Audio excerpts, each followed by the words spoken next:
Shadows, a Clark Ashton Smith podcast.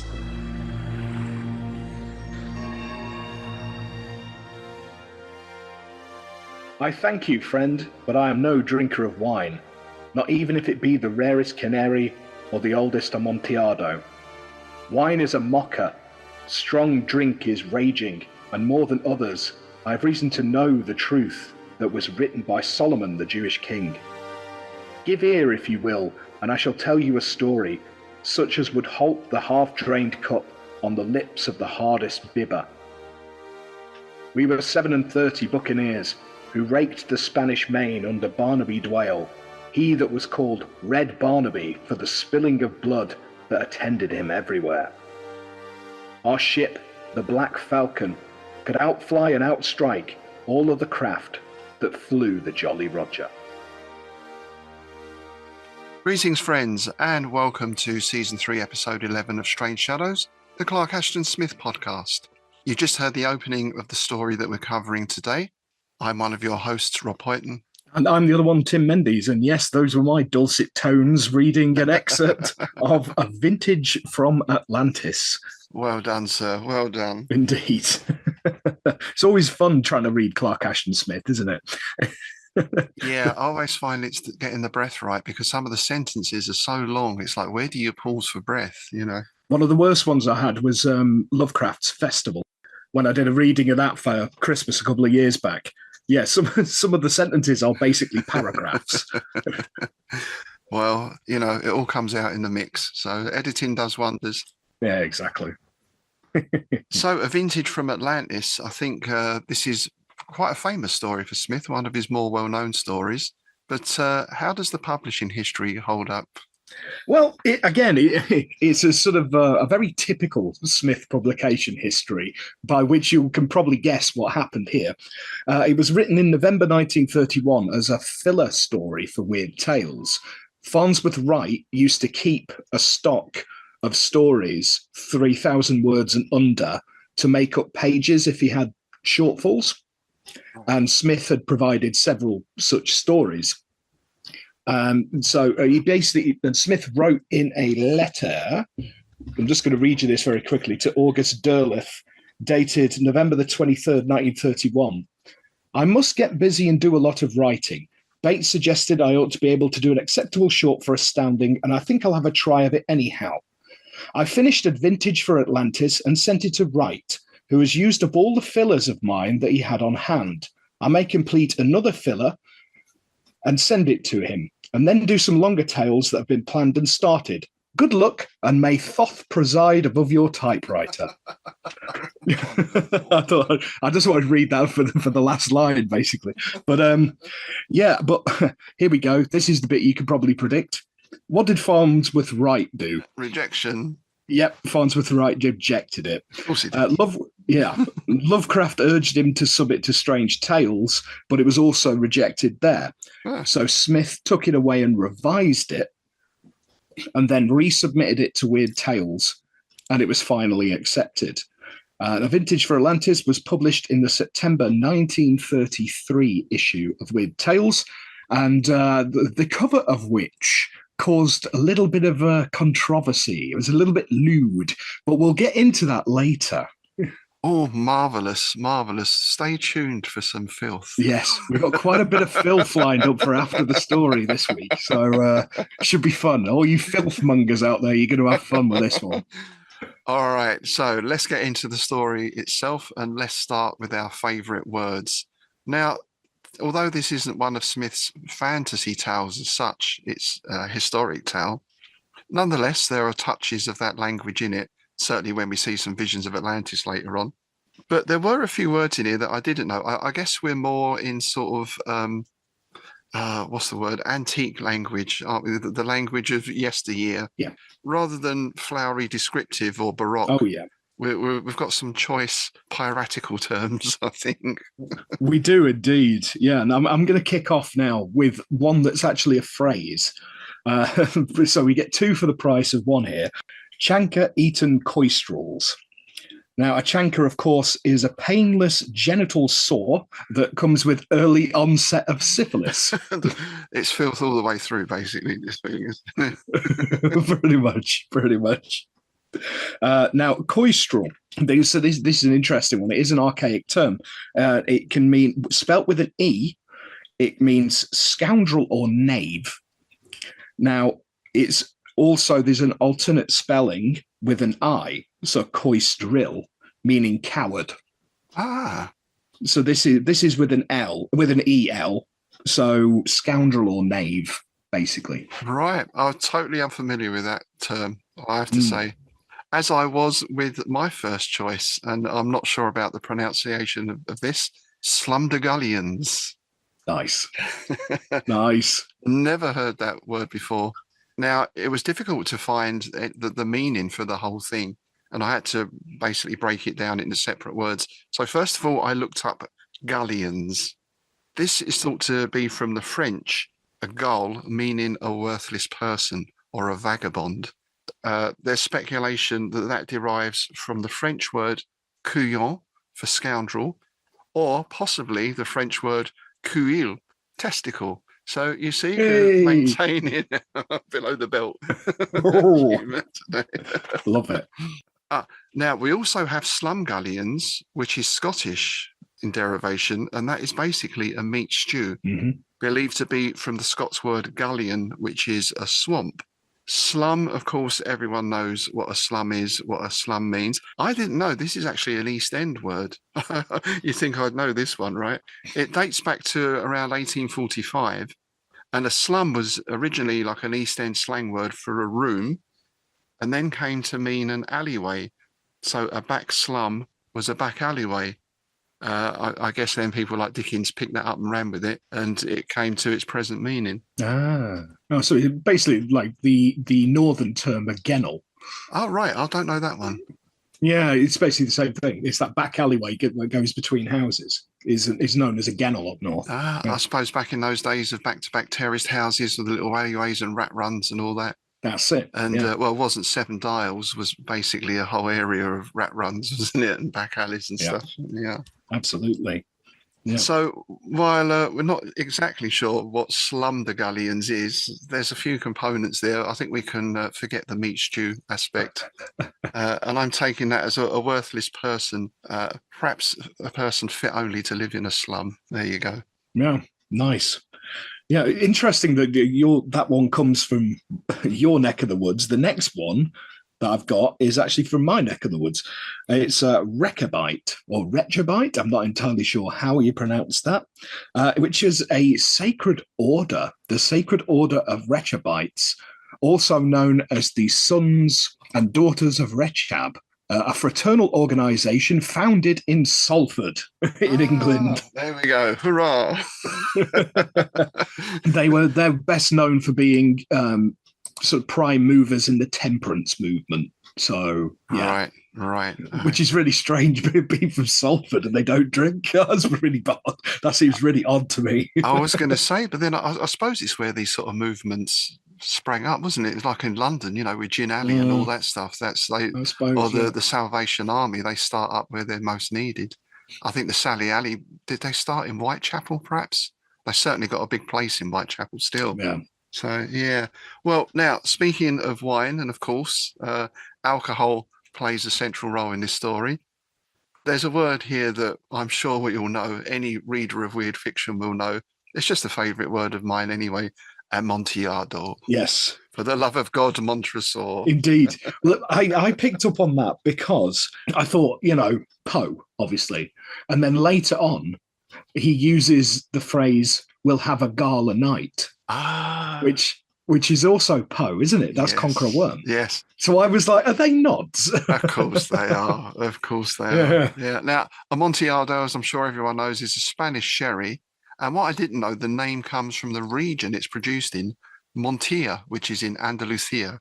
So that's where the name comes from. Ah, nice. Well, keeping with the drinking, my next one is panakins, which is one of them small metal cups. I never know what they were called, but there you go. Always sounds like a Hobbit name to me.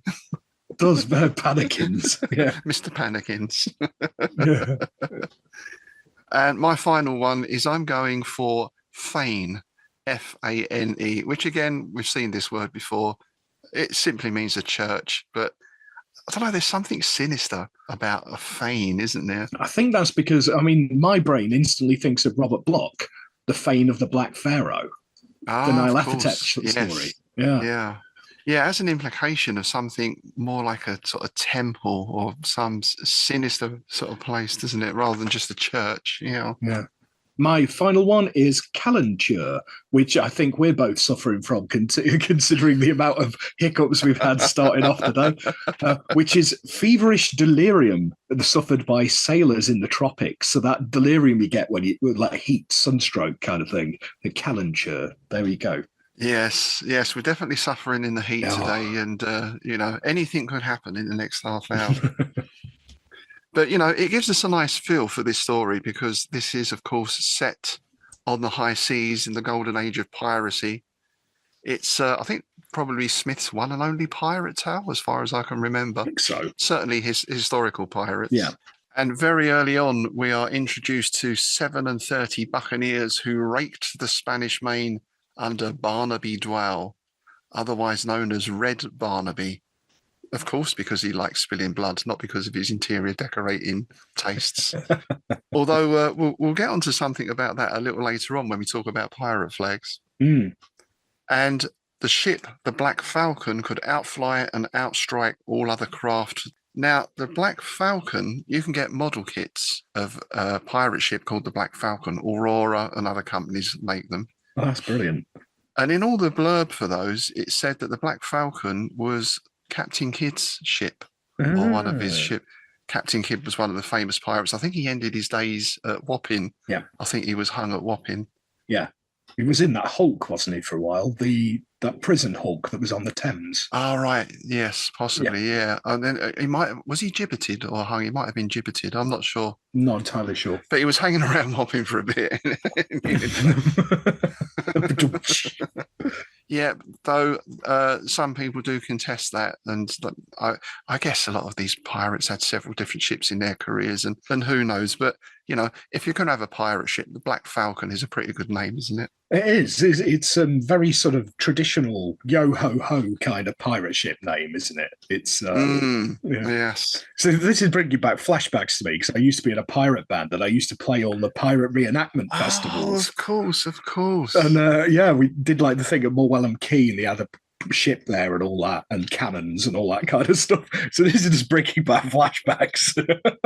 Well, I mean, you can't beat good pirate stuff, can you? No. Whether it's music or films or whatever it is. And actually, the Black Falcon reminded me one of my favourite pirate films is The Black Swan from 1942. It had Tyrone Power and Maureen O'Hara in it. It's about Henry Morgan, who's the governor of Jamaica. They say stop pirating and we'll make you governor of Jamaica, and then all this other stuff happens. It's got a lovely term from George Sanders in it as a Captain Leach. Captain Leach. Nice. Yeah, 1942. Yeah, it's Raphael Sabatini's story, so it's a very good story. And yeah, a cracking pirate film. It actually made, in its day, in 1942, it took over $2 million. Bloody hell. That's quite impressive for the time. That's quite some going, isn't it? And then we get on to the pirate flag. So, as we said, we've got the Black Falcon, which could outfly and outstrike all other craft that flew the Jolly Roger. Now, no one really knows where the term Jolly Roger comes from. There is some speculation it comes from French privateers who used to fly a red flag, the Jolly Rouge. So that's one explanation. And of course, everyone thinks Jolly Roger skull and crossbones, which some pirates did use. Yeah. But in fact, initially, a lot of them just used the red flag or a plain black flag. And gradually they started adding things to it. So you'd get a skeleton or a sword. And of course, your skull and crossbones became the iconic Jolly Roger. Yeah, it's one of those things. I think that's what I'd always heard, that it came from privateer ships to begin with. So, yeah. Right. And they've got their secret little island base, haven't they, these guys? A nice little island tucked away that they retreat to every now and again to bury their treasure. Yeah, and I'm getting flashbacks to The Secret of Monkey Island now, the old adventure games. It's very much that kind of setup, isn't it? Oh, yes. Far from the common course of maritime traffic, not known to maps or other mariners, a place of palms and sands and cliffs with a small harbour sheltered by the curving, outstretched arms of rugged reefs. It's that very typical pirate hideout, isn't it? Yeah. It's pirate with a capital P. Yeah. And old Red Barnaby is having quite a good career, it seems. There's plenty of ingots and doubloons and all the rest of it. And this struck a chord with me. I had a vague memory of something that was, I think it was called the biggest heist in history, or one of the biggest. And I just looked it up for this, and it was 1695, the pirate Henry Every in his ship, the Fancy, and they happened upon a Mughal treasure fleet in the Indian Ocean. Mm. And they took the main ship, which was called the Ganges Sawai, and they got away with the equivalent of $108 million. Bloody hell. Which to date has been still one of the biggest heists ever. I think there's been one or two banks or similar that have been bigger than that. Yeah. But yeah, $108 million. And they got the stuff, they split basically, the band split up in all different parts. They went all over the place. Only a few of them were ever caught. And it's rumoured that Every returned to England, where he was never heard of again. Good chap. Well done, man. Yeah, it wasn't the rumour that he became like he basically became a vicar or something, masquerading, because he's believed to be like one of the sort of, the Captain Clegg thing. Ah, right, the Peter Cushing kind yeah, of stuff. Yeah. That's sort of one of the inspirations for all that. Oh, brilliant. So yeah, things are going very well, but even as to all mortal things, an ending came at last to our visits. We'd gathered a goodly cargo of loot, but might have stayed longer on the open main where the Spaniards passed if a tempest had not impended. We were near the secret isle as it chanced when the skies began to blacken, and wallowing heavily in the rising seas, we fled to our placid harbour, reaching it by nightfall. So they basically have to put back to base to ride out this tempest. But the storm brings something in its wake. Yeah, and they find it as they're basically burying their coins and whatever else they've just got on their last expedition. And they're refilling water casks. And Captain Dwale spots something, doesn't he? He had turned his back and was stooping over a strange object that must have drifted in with the tide after the storm. A huge and barnacle-laden thing that lay on the sand, half in and half out of the shoaling water. Somehow, none of us had perceived it heretofore. So this is a jar, right, covered in barnacles. And I guess when I first read this, you think, right, a jar, you're thinking jam jar, honey jar sort of thing. Yeah. This is like 5 foot tall. It's huge. Yeah, well, it's one of those with a tapering neck and deep, round, abdominous body. It's one of those Roman jug jar things. you know. That's the only way I could describe it. It's you see them using it to fill baths and stuff like that, don't you? In like Antony and Cleopatra. Was it an amphora? Was that what that was called? Or was that? Yeah. And the Grecian urn, don't you? Yeah. Yes. About 5 sersties a week. Yes. Yes, indeed. So yeah, they find this huge jar. I like this, that it was wholly encrusted with shells and corals that had gathered upon it as if through many ages in the ocean deeps, and was festooned with weeds and sea flowers such as we had never before beheld. It reminded me a bit of Shakespeare's Full Fathom 5, which is Full Fathom 5 thy father lies. And it's something like everything about him is strange and has undergone a sea change. This idea of, you lie in the sea and you get slowly transformed into something else. Yeah, which is very Lovecraftian when you think about it. Oh, absolutely. Innsmouth, By the communion cup of Satan. I love that. I just wanted to get that in there. That's Captain Dwale. If this thing is not an antique wine jar, that I'm a bedlamite. Such vessels, though mayhap they were not so huge, were employed by the Romans to store the goodly vintages of Falernius and Secuba. Yeah, so there we go. And he's convinced that it's going to have this wine in it, isn't he? And he's pretty much right. Yeah, well, I thought this marked him out as a little bit of a scholar, this guy. Yeah, it did, Old Red Barnaby, because I had to look both of these things up. And Falernian and Succuban wines were both very famous in Rome. So much so Horace used to write about them quite a lot, apparently. The main thing I thought from that was you don't hear of people called Horace anymore, do you? No, you don't, do you? That's interesting. Yeah. Well, he carries on. He knows his stuff, doesn't he, this captain? Indeed, there is today a Spanish wine, which is kept in earthen jars. But this, if I mistake not, is neither from Spain nor olden Rome. It is ancient enough by its look to have come from that long sunken isle, the Atlantis whereof Plato speaks. So yeah, he definitely knows his stuff. He's a well-read and learned pirate, isn't he? Yeah, he's definitely read Horace, and we see he's read Plato as well. So yeah. And there's so much mixed in with that sort of scholarly talk, if you like. you get the great, ho, my rascal sea bullies, we sail not from this harbour till the jar is broached, and if the liquor within be sound and potable, we shall make holiday this evening on the sands. Hurrah! Yeah. And as always in these situations, the first mate is a bit of a killjoy, isn't he? He likes to bring it down. Be like 'tis a funeral urn full of plaguey cinders and ashes. He's like, all right, cheer up. I love that, plaguey cinders. I thought, is that another sort of version of Peaky Blinders? Plaguey cinders. That could be a good screen name, actually. Yeah. It? Oh, yeah, or a band name. Yeah, Plaguey Cinders on the keyboards. But old Barnaby's already drawn his cutlass and is prying away at this thing. He starts sort of chipping away at these barnacles, but he's not really making much of an impression.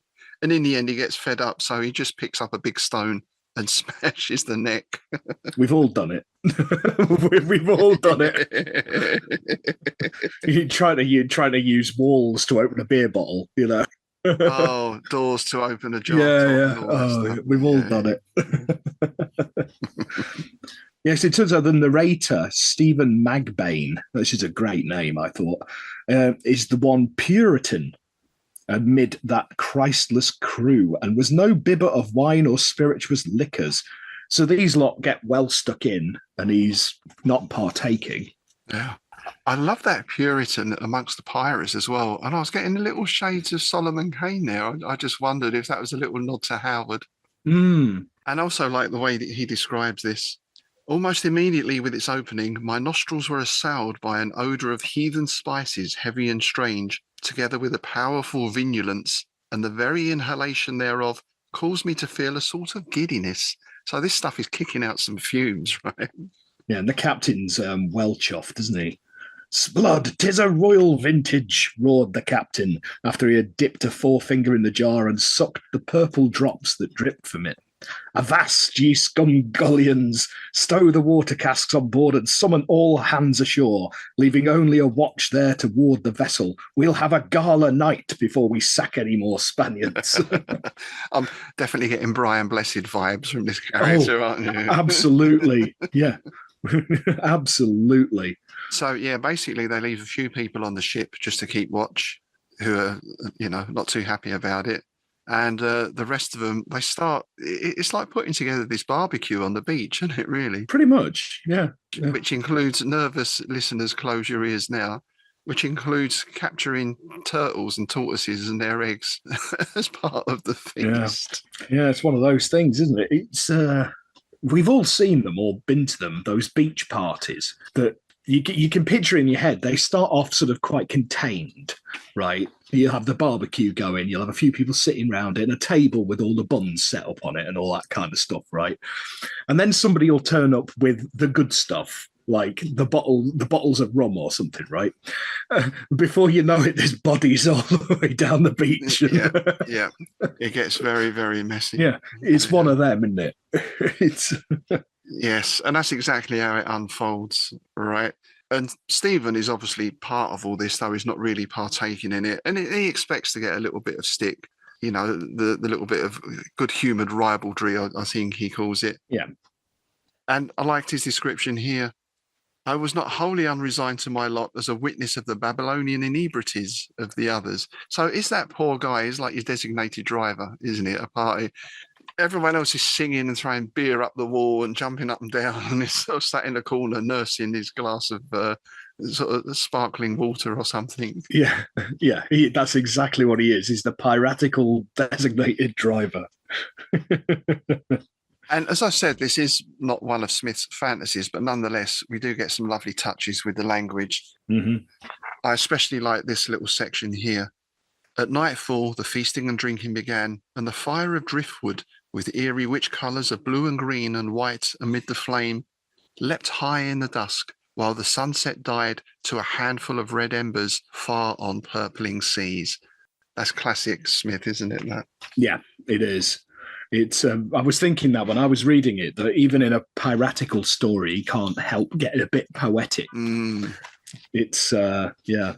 So it's like this description here of the wine itself. It was a strange wine that the crew and captain swilled from their panakins. I saw that the stuff was thick and dark, as if it had been mingled with blood, and the air was filled with the reek of those pagan spices, hot and rich and unholy, that might have poured from a broken tomb of antique emperors. And stranger still was the intoxication of that wine, for those who drank it became still and thoughtful and sullen. And there was no singing of lewd songs, no playing of apish antics. Yeah, so rather than rouse the crew into the usual revelry, this seems to sink them into introspection. And it's sort of establishing that link with the past, isn't it? Well, the long past, the ancient, rather than just the past. It almost feels like they're being pulled back into something far older, which, well, as it transpires, is pretty much what happens. That's one of the myths of I can't remember which distillery it is, but it's one of the distilleries up on Skye, and they have a whiskey that they only let people have like a thimbleful of it. Oh, right. And basically the legend around it is if you have one thimbleful, you will see enlightenment. If you have two, you will go insane. Oh, nice. And it's that whole thing that whiskey, that dark night of the soul thing. Yeah. That introspection that comes with that single malt Scotch. That it's very similar kind of, what's the word, legendary to it as this. I'm just trying to think off the top of my head of other legends where people drink something and that transports them. I mean, we've got a few examples in weird fiction, of course. Yeah. But I'm sure legends must abound of similar things. And it is interesting because everyone thinks of alcohol as a party drink, but it is a depressant. It's a depressant. Yeah. Whereas other drugs can stimulate, and some drugs take you up, some take you down, kind of thing. Yeah. Some take you out into the cosmos. Some take you way back to the dawn of time. Yeah. And set the hounds of Tinderloss on your trail. Exactly. But, avoid those ones, kids. But I always think that was interesting that, well, certainly in our culture, right, yours and mine, from where we're from, hey, we're having a booze up and everyone has a sing along and gets merry, right? That's the term. Indeed, merry. Yeah, this stuff is a depressant. This is a strange. It's weird, isn't it? No. It always reminds me of Al Jurgensen from Ministry, the band. He said in an interview, I always do things arse backwards. If I want to write a fast song, I'll take heroin. If I want to write a slow one, I'll take cocaine. Okay, it's obviously wired in a particular way. yeah, it's weird, isn't it? So yes, rather than the expected revels, we get these sort of buccaneers stood on the beach, staring out to sea. The night had grown dark as indigo beyond the flickering fire, and there was no moon, and the firelight blinded the stars. But one by one, after an interval, the drinkers rose from their places and stood staring into the darkness toward the sea. And quietly they stood and strained forward, peering intently as men who beheld some marvellous things, and queerly they muttered to one another with unintelligible words. I knew not why they stared and muttered thus, unless it were because of some madness that had come upon them from the wine, for naught was visible in the dark, and I heard nothing save the low murmur of wavelets lapping on the sand. So in a sense, he is still the outsider, though not in the expected way. They're all having this shared experience now, and he hasn't got a clue what's going on. Until, of course, someone says, well, you should have a drop of this as well. Yeah. Peer pressure, eh? Indeed, indeed. It's interesting because, like, we've seen going through a lot of Smith's work right from the start, that he's used so many different ways of transporting people. Yes. Like, we've had it through a painting, we've had through contraptions and drugs and things like this, and now we've got wine. It's true. Because this is basically what it is. It's like they're having some, like, it's almost like a past life regression kind of thing, isn't it? They're seeing the long distant past. Yeah. So they basically force him to drink some of this, and he struggles against it. And luckily for him, a lot of it is spilled. But the stuff that does go down was sweet as liquid honey to the taste, but burned like hellfire in my throat. I turned giddy, and a sort of dark confusion possessed my senses by degrees, and I seemed to hear and see and feel as in the mounting fever of calenture. The air about me seemed to brighten with a redness of ghostly blood that was everywhere, a light that came not from the fire, nor from the nocturnal heavens. I beheld the faces and forms of the drinkers standing without shadow, as if mantled with a rosy phosphorescence, and beyond them, where they stared in troubled and restless wonder, the darkness was illumined with the strange light. So yes, the sea has basically vanished, and instead we have a sight of great marble walls, haughty domes, spires of pagan palaces, and streets where people passed in a never-ending throng. So yeah, a direct vision all the way back to, well, we presume it's Atlantis. Yeah, it's like it reminds me of those scenes you get in films or video games, when somebody goes through a portal and steps out into this wondrous new thing, and it's almost like the curtains peeled back, Yeah. And that's what you get here with the sort of the sea receding and this, what used to be there in all its glory. And it's not just sight as well, we get sound. I heard the sound of dulcimers that were sweet as the moaning of women, and the cry of horns that told forgotten glorious things, and the wild sweet singing of people who passed to some hidden sacred festival within the walls.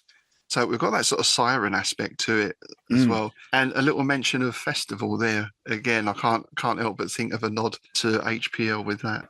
And I'd be remiss if I didn't pick up on the moaning of women. Sweet as the moaning of women. We know what you mean, Clark. We know with what we're going to be talking about in a little bit. We know exactly what you mean. You just can't resist it. You can't. Well, no, as we'll find out. And this is where we get this one building. There's always one building, right, in these places, that one building. It's a little bit like the City of the Singing Flame again, isn't it? They're being drawn to this one place. Yeah, it's a nexus point, isn't it? Yeah. A high fane above the rest, from which the light streamed in a ruddier flood, and from its open portals music came, sorcerous and beguiling as the far voices of bygone years. And the revellers passed gaily into its portals forever, but none came forth.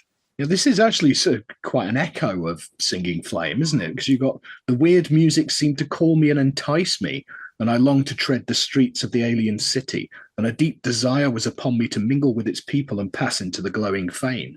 That is very, very reminiscent. In City of the Singing Flame, he actively blocks his ears, doesn't he? On the second visit, he puts stuff in his ears, yeah. Yeah. Luckily, the chap in this case is not drunk too much of this wine, so he's only half in the grip of the spell. So he's able to see what happens next without it affecting him too much. So he witnesses what happens to the crew.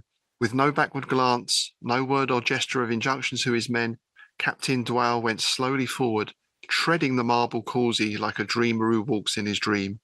And after him, one by one, Roger Agloni and the crew followed in the same manner, going toward the city. And I like this little mention here that he feels drawn, and he feels that he has trod the ways of this city before. He knows this place. He knows what the music is about. He knows what they're singing about.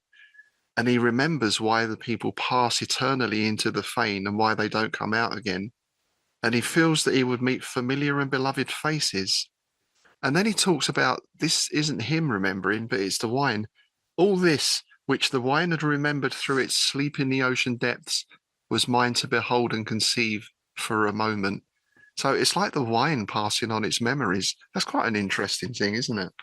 It is. It's almost like, like the stone tape theory of ghosts and things like that, whereas a building will retain memories and things like that. Structures will retain a feeling or a memory or, something like that. So to have a wine remembering it, that's a really interesting concept. And then you wonder if the wine was made to create that effect in people. Perhaps it's like a thing, if you were away from Atlantis, you drink this wine and it sort of transports you back there to your home. You get these lovely little memories. Maybe it's something like that. And perhaps, of course, it's been in this jar for centuries. Perhaps it's growing stronger and stronger in the jar. Perhaps it's sort of fermenting still in some way. Yeah, it's a really interesting concept, isn't it? It's I'm trying to think. I don't think I've read anything quite like that. But again, this highlights one of the beauties of weird fiction as a whole. We've got so many sort of theories about it, and this is what, a 3,000-word story? Yeah, well, a filler, right? In effect, it's a filler. Oh, it is, yeah. Yeah, it still has this depth to it, yeah. and the description, of course. Yeah, and it does make me think, because Lovecraft or Howard could have written something very similar to this. Certainly Howard wrote pirate stories, right? And in the Conan stories, there's buccaneering and all that stuff going on. And I wonder here if, even in a sense, as much as the Nameless Offspring was Smith doing Lovecraft, this is a little more Smith doing Howard in that way. But yeah, I think Howard would have had at least one sword fight in by now, wouldn't he? Oh yeah, one of the pirates would have run the other one through with his cutlass, at least, at least one. And of course, it doesn't end well. For even as Captain Dwell and his crew went towards the city, it appeared to me that the rosy glow began to fade a little. The walls took on a wavering thinness, and the domes grew insubstantial. The rose departed, the light was pale as the phosphor of the tomb, and the people went to and fro like phantoms, with a thin crying of ghostly horns and ghostly singing. Slowly the waters darkened above the fading spires and walls, and the midnight blackened upon the sea, and the city was lost, even as the vanished bubbles of wine. So they've basically just walked into the sea, which is quite grim. Yeah, this reminds me of a real life thing that happened. It was do you remember the band The Shaman? Oh yeah. Yeah, well, a couple of members of that drowned. They took a load of drugs, and they got in their heads that they could breathe underwater because of the drugs they'd taken, and walked into the sea. Bloody hell, that's awful. Oh, yeah, no, I've not heard that before. Yeah. Wow. And isn't that strange that the body's survival instinct can be overridden like that? I guess through drugs in that case. Normally if you're in some sort of dangerous situation like that, you think your survival instinct is going to kick in at some point. But to have that completely nullified is that's quite scary. Isn't it? Yeah. And it certainly affects Stephen, right? A terror came upon me knowing the fate of the others. I fled swiftly, stumbling in darkness towards the palmy hill that crowned the isle. So he makes his way up there. I guess he wants to get as far away from this spot as he can. And then it ends with, looking oceanward as I climbed the hill, I saw a lantern that burned on the Black Falcon in the harbour and discerned the embers of our fire that smouldered on the sands. Then, praying with a fearful fervour, I waited for dawn. I like the implication there, that because it was mentioned earlier when the other guys went to stay on the ship, that they were given panakins of the wine to drink. So there's that implication that they've gone in as well. Yeah, they're also lost. He's totally on his own. But there's nobody there. Yeah, it's a nice touch. Yeah, the whole crew's gone and he's just left to wait for dawn. Who's a lovely girl, by the way. Oh, you beat me to it. I was about to say something similar. Great minds. And it's quite an evocative ending, isn't it? Again, it's very visual, very cinematic, and you can see this poor guy sat on the top of the hill shivering even though it's warm, and you just got the embers of the bonfire below and the lights on the ship probably just bobbing up and down a little bit in the swell, and he's just totally alone. Yeah. Everyone's gone. I mean, what does he do now? I always like with these stories to think what happened next. Yeah. Well, that's the beauty of them, isn't it? It's, like I say, even in a filler story, we're left with so many questions, or you could easily write a sequel of what he did next, couldn't you? About him trying to explain what happened, or well, is there still wine left? This was a big old jar, right? So 30 mugs of it, there'll still be half of it left, I would have thought. So what does he do? Does he take all the treasure, dig all the treasure up, and sail off in the ship? I mean, yeah. And it also makes you think, what would be sort of Atlantean wine hangover be like?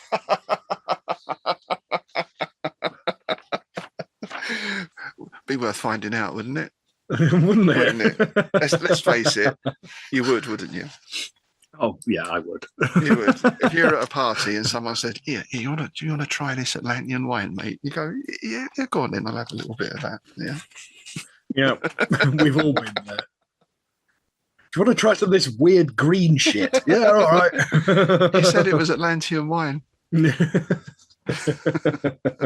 Wake up in a skip with a traffic cone on your head. Yeah, a kebab pillow. Yeah. Oh, not a kebab pillow. Yeah. Dear, oh dear. So there we are. That's the story. And yeah, I mean, a filler, but a Smith filler.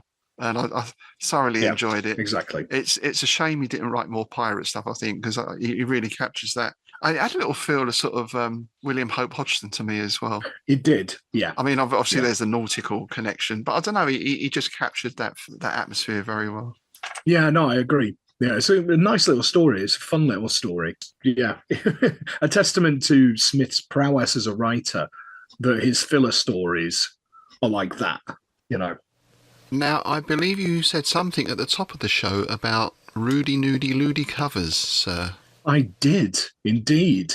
Now, starting in June and July, they'd had a run in Weird Tales of covers that depicted nude ladies.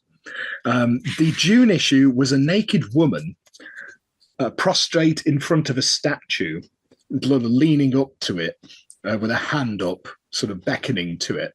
And there's side boob, right? She's entirely naked, but it's done so you don't see, a lot, but there is side boob. The July one was a naked woman, sort of side on striding with a dog, and somebody wrote, I've got to write the name of this guy. This is in the letters of the issue of Weird Tales that Smith's story appeared in. The letter is from Lionel Dilbeck of Wichita, Kansas, which is a great name, isn't it? Oh, it's brilliant. Yeah. I intend to read Weird Tales as long as I live, or as long as the magazine is published, if you keep up the kind of stories you always have. But whatever you do not continue to disgrace the magazine with naked women, as you did in the June and July issues. If you think readers want them, have them vote on it. Personally, I prefer any kind of monster that it is possible to think of, rather than the sexy covers you've been having. And I really hate to tear the covers off magazines, as that also spoils the looks of them. Wow, my word. Well, it's certainly a point of view, isn't it? It's interesting that, I mean, I would have a problem with a lot of these because they have absolutely nothing to do with the stories. Yeah. And that's the interesting thing, isn't it? It seems that back then the objection was to the actual nudity and not anything else. And now the objection would be to that sexism, really. As you say, no relation to the story at all. Just pure objectification. Exactly. In the following issues, because I like to go back and see if any mention of Smith's stories. Now, the issue that Smith's story appeared in had a cover which was probably the most fruity of all of the fruity ones. And the cover was actually for Robert E. Howard's The Slithering Shadow. Right. Yes. I know where this is going. Yeah, have you seen the cover? Do you know the cover I'm talking about? Yes. Yeah, it's the red cover, and there's two ladies, both naked, one of which is chained to the ceiling with her bosoms on display, and the other one is from the back, and she's holding a whip. Yeah. To be fair, that is a Indeed. scene from the story. Yes. That is an actual scene. And, Howard was not above putting in scenes like that in order to get the cover. Right? Nice. I suppose something I wanted to ask, is that something Robert E. Howard would do to get the cover? Oh, absolutely. Yeah, and I think that was a Margaret Brundage cover, right? The artist Margaret Brundage. Yes, it was, yeah. And Red Nails, that's another one. There are a few Howard stories with similar scenes. And yeah, it seems that he did write these. I mean, they do fit in with the general tone of the Conan stories, but I think there was an aspect of him doing these specifically to get that cover slot. Yeah. Well, Gertrude Gordon from New York City didn't approve. May I register my protest, among others, against the pictures of nude women on the magazine? In no way do they carry out the real purpose of the magazine nor its ideals.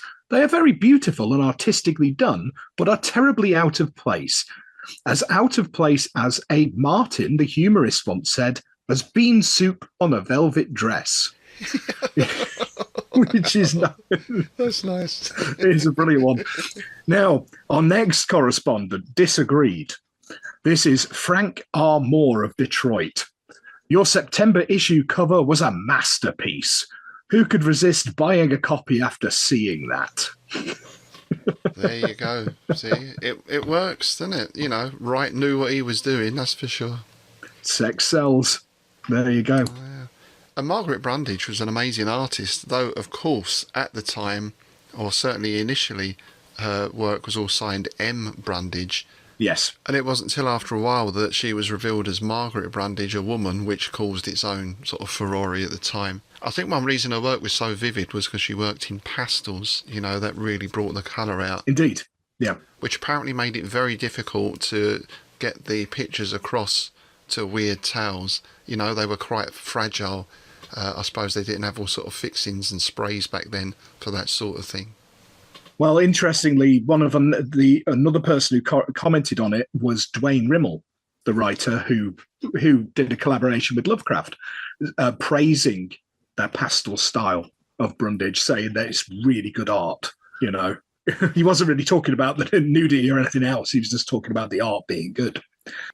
Now, our final letter here, this is a good one, because we've had people for and against. We've had people saying, oh, it's brilliant.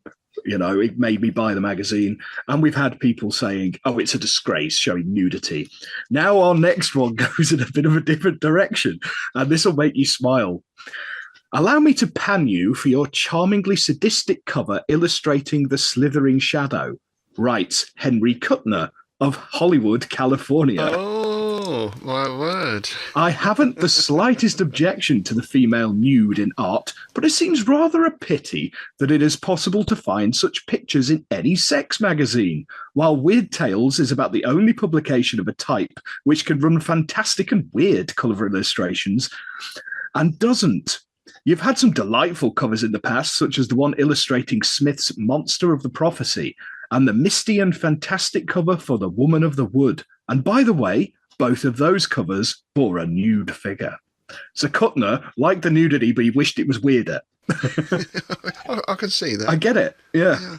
It's interesting, isn't it, that things like some of the Smith stories were deemed too weird for Weird Tales, and now you've got another writer saying, but your covers aren't weird enough.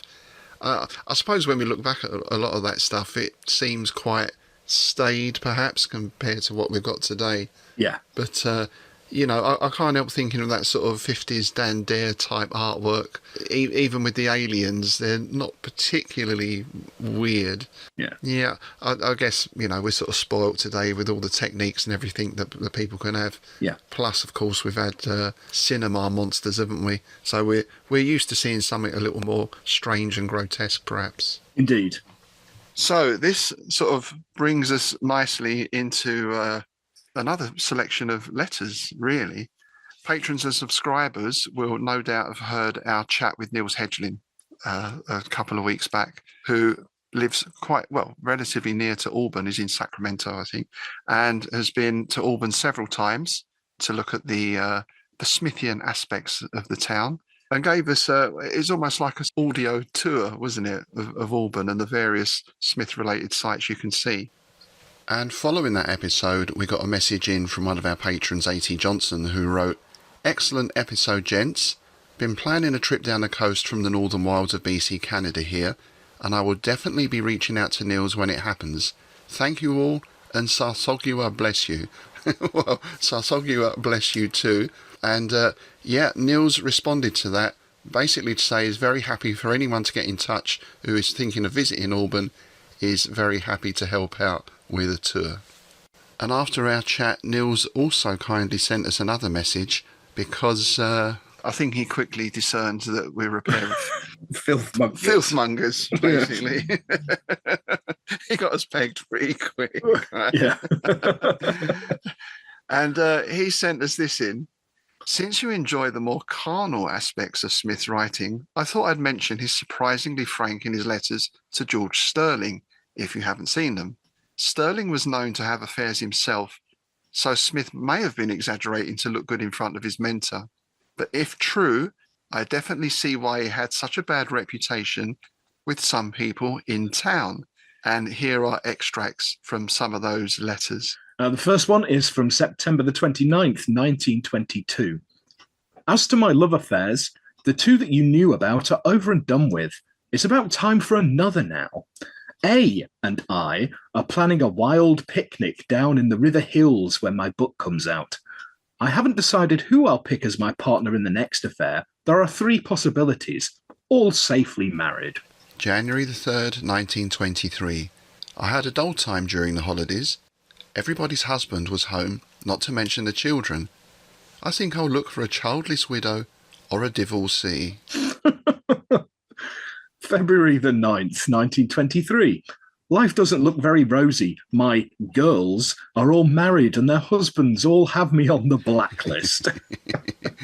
November the 4th, 1923. "Syndicating my column in the Auburn Journal is about the only possible way for me to ever make any money, unless I marry a rich wife, and I've known too many married women to think highly of marriage. I seem to be almost popular of late with the Auburn ladies. There's nothing like having a bad reputation, at least for a poet." Nice. And July the 10th, 1926. "I've been doing some paintings on satin or sateen. People think they might be used for cushion covers. If they are, I hope the cushions will be put to an appropriate use.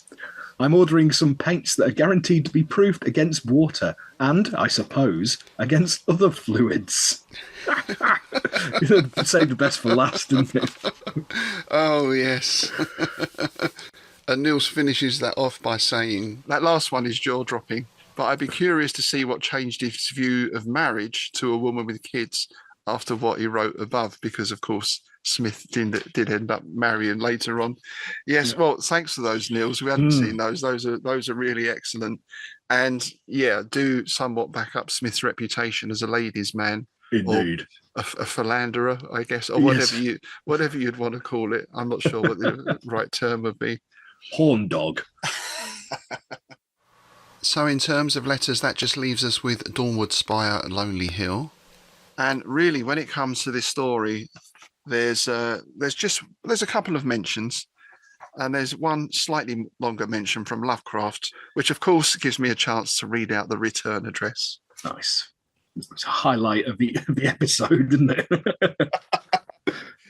The letter is dated early December 1931, and the return address is: "Many columned arcades of weed-grown Yahana fly in the hour of the unseen howling.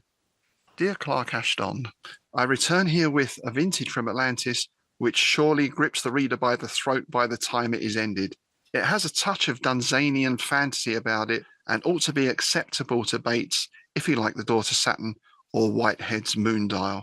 Those visions are really tremendous, and the climax is satisfyingly adequate." Satisfyingly adequate. So Lovecraft, isn't it? Yeah. That's high praise from Lovecraft, isn't it? It is, yeah. Did you ever see them adverts? So I can't remember what it was for. I think this is like for some kind of cat food. And it was a cat sitting on the sofa with a sign saying, "You're adequate." Yeah. It's like, "I love you, my little cat." It's like, yeah, you're adequate. Yeah. Well, Lovecraft was a feline fan. Indeed. So there we go. Very enjoyable story. Even Lovecraft thought it was satisfyingly adequate. And well, you can't beat a good pirate yarn, can you? No. Do let us know, listeners, what your favourite pirate yarn is, whether that's a story or a film. I have to say, I do quite like the Johnny Depp films, The Pirates of the Caribbean. Yeah. And they did the On Stranger Tides, the Tim Powers. They adapted that for one of the. Yes, they did. The book is better than the film. If you want to read a good pirate story, On Stranger Tides is a very good one. And Sabatini, of course, who mentioned earlier, also. Generally good swashbuckling adventures he wrote. Yeah. Of course, there's Carry On Jack. I must have seen that, but I can't think. It's not one of the best, to be honest. Was that the later one they did in the 80s or something like that? No, that was Carry On Columbus. Ah, right. All right. No, Carry On Jack was one of the first ones in colour. And it's one of them ones that a lot of the main crew weren't in. There's no Sid James or anybody like that, but it's Kenneth Williams and Bernard Cribbins are basically the two leads. Perhaps one day after reading those letter extracts, we'll see a Carry On Clark Ashton. You could see it, couldn't you? You'd be like, a bit like "Don't just lie there, say something," A Whitehall farce, wouldn't it? Yes. Oh no, your husband's home! Out the window. I wonder if Smith almost single-handedly kept Auburn dry cleaners in business as well, judging from that. So, on that note, I think we should finish before we can sink any further. And we probably could, to be honest. But we could. We'd like to say a big thank you to our new patrons, Mitch Keith, Lee Williams, and Stu Price. Thanks very much for joining up. Thanks also to our new Patreon free members and all our new YouTube subscribers as well. We've had quite a lot of people sign up to the YouTube channel. Greatly appreciated. Thank you. And of course, if you want to join our patrons and support the show, check out our Patreon site. You can also subscribe on Buzzsprout as well. That gives you access to bonus content, as well as a quarterly copy of Innsmouth News on PDF and free entry to any events we organise, such as the upcoming Innsmouth Literary Festival on the 28th of September at the King in Yellow's house in sunny Bedfordshire, which it looks a little bit like Innsmouth at times in certain places. It did in the morning. It did at 4 a.m. when I was stumbling out of a nightclub. You've been on the Atlantean wine, that's why. Yeah, there you go. As long as it's not the Innsmouth wine, you don't want to touch that stuff. Oh dear. Yeah. All right, that's it for today. What do we got next time? Oh, I knew you were going to ask me that. It's the one I can't pronounce. That's what I asked. Oh, I knew. Damn it! I was trying to get you to do it. Yeah. Buckle yourselves in, people. This might be a bumpy ride. Next time we're looking at the weird of Avusal Wuthquoon. Oh, that was a very good. Wuthquoon. I don't know. Something like that. Something like that. The weird of Avusal Wuthquoon. It's another classic Smith story, and looking forward to talking about that. All right, thanks again for listening, folks. As always, do keep your comments, questions, and suggestions coming in. Do let us know your favourite pirate film, book, or shanty, perhaps. I could die. And with that, it's goodbye from me, Rob Whiten. And it's goodbye from me, Tim Mendes.